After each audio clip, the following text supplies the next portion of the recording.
Next, we're going to test an I2P converter using the Fluke 754 Documenting Process Calibrator. We're going to apply a milliamp signal to the input of the I2P by sourcing a 4020 milliamp signal from the output of the 754. We're going to measure the pressure on the output of the I2P using a pressure module. We make our connections, select measure pressure. Calibrator finds the pressure module, and we press clear 0 to make sure we have a good 0.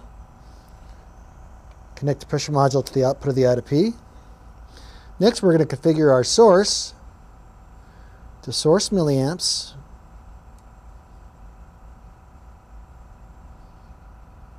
And then go to the split screen to perform our calibration test. We're going to run an as-found test for an instrument. We're going to measure 3 to 15 psi to 0.5% while sourcing 4 to 20 milliamps. We select idle test, and the calibration test will automatically perform.